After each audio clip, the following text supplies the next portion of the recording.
They used to call him just, Old Man Ray. That's how my parents referred to my grandfather when they spoke about him at all, like he was a piece of worn-out furniture nobody wanted anymore. He lived in the small back room of our house, the one with the peeling paint and the tiny window that barely let sunlight in. He never complained, not once. He just sat there quietly, polishing an old silver ring every evening, as if it held the last remaining meaning in his life. I was a kid back then, too young to understand why my parents were always angry at him. He never did anything important, my father would say. Just a useless old man who wasted his life, my mother would add. Grandpa Ray never defended himself. He'd only smile faintly and tell me stories instead, simple ones. Stories about the ocean, about discipline, about loyalty. He never mentioned medals, never mentioned war, never mentioned what he had really been. As he grew weaker, my parents grew colder. When his pension stopped coming due to some paperwork issue, their patience ended completely. They moved him out of the house and into a government-funded care facility on the edge of town. The kind of place people forgot about. The kind of place you only went to when you had no one left.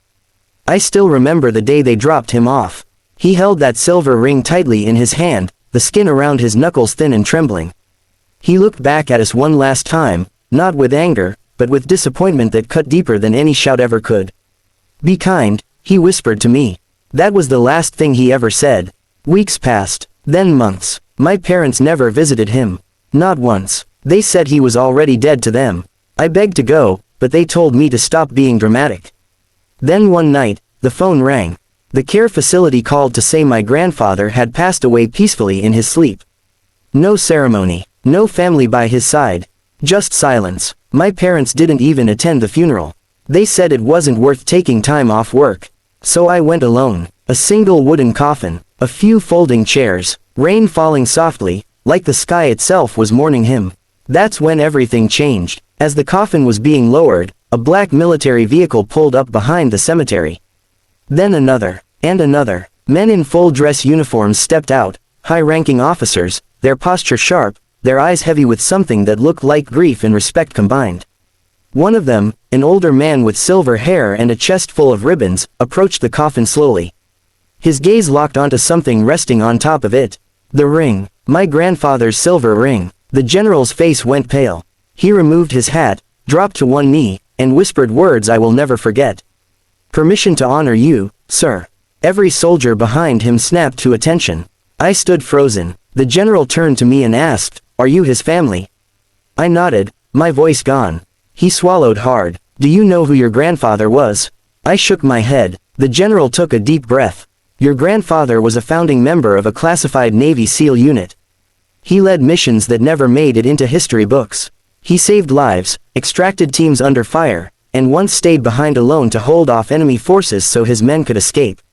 My legs nearly gave out. "He was declared dead twice during the war," the general continued. "Both times, he came back. We owe him more than we can ever repay." He pointed to the ring. "That ring isn't decoration. It's given only to those who completed operations so dangerous, their existence was denied." Tears streamed down my face as realization crashed over me. The general went on. "When we heard one of our brothers had passed, alone, forgotten, we came. They didn't just attend the funeral. They transformed it." A full military honor ceremony followed. A rifle salute echoed across the cemetery. A flag was folded with precision and handed to me, not my parents. "This belongs to the one who cared," the general said quietly. News spread fast. By the next day, my parents were being asked questions, by neighbors, by officials, by people who suddenly wanted to know why a national hero had died alone. They tried to play innocent. But the truth has a way of surfacing. I later learned something else. My grandfather had never asked for recognition. He refused interviews. He declined benefits. He believed service was something you did quietly. The ring was the only thing he kept. And now, it sits with me. Sometimes I wonder how someone who gave everything to his country could be abandoned by his own family. How silence can hide greatness. How many heroes die unknown because they never brag. I visit his grave often now. And every time, I remember his last words. Be kind. Because sometimes, the quietest people carry the heaviest legacy, and the world only realizes it when it's far too late. After the funeral, nothing in our lives stayed the same. The morning after the military honors, our quiet street looked like a place from another world. Cars slowed down, neighbors whispered, people who had ignored our family for years suddenly nodded with forced respect. News vans parked at the corner. Someone had leaked the story, how a decorated Navy SEAL veteran had died alone in a care facility, abandoned by his own family. My parents panicked. They kept asking me questions they should have asked Grandpa Ray when he was alive. Did he really do all that? Why didn't he ever say anything? Are you sure that General wasn't mistaken? But deep down, they knew the truth. They just couldn't accept what it said about them. 2 days later, 2 officers in uniform knocked on our door. Not aggressive, not loud, just firm, controlled, and painfully respectful. They asked for my parents by name. I watched from the hallway as their faces drained of color. "We're here regarding Raymond Hale," one officer said. "Your father." My parents nodded nervously. "We need to ask a few questions about his final years." The questions were simple, but each one landed like a hammer. Why was he placed in a state facility? Why were there no family visits recorded? Why was his emergency contact listed as none? My parents stumbled over excuses, money problems, misunderstandings, paperwork issues, but none of it sounded convincing. The officers didn't argue. They just wrote everything down. Before leaving, one of them turned to me. "Thank you for attending his funeral," he said quietly. "He wasn't alone at the end because of you." That sentence broke something inside me. That night, I couldn't sleep. I kept thinking about Grandpa Ray sitting in that small room, polishing his ring, waiting for a visit that never came. I imagined him hearing footsteps in the hallway, hoping they were ours. I wondered how many nights he went to sleep knowing his own children didn't want him. A week later, a letter arrived. It was addressed to me. Inside was a handwritten note and a small envelope. The note read, "If you're reading this, kid, then I've finally run out of time. I'm sorry I never told you who I really was. I wanted you to see me as just a man, not a hero. Heroes make people uncomfortable. They expect too much from them. But you already gave me everything just by listening. Be better than us. Be kinder. The ring is yours now." My hands shook as I opened the envelope. Inside was a key. Attached was a tag with an address. I didn't recognize it. A few days later, I went there alone. It was a small storage unit on the outskirts of town. The manager checked my ID, looked at the paperwork, then nodded. "He paid for this unit 10 years in advance," the man said. Never missed a payment. Inside were boxes, neatly labeled, organized with military precision. Photos, old black and white ones of young men standing shoulder to shoulder, arms crossed, eyes sharp.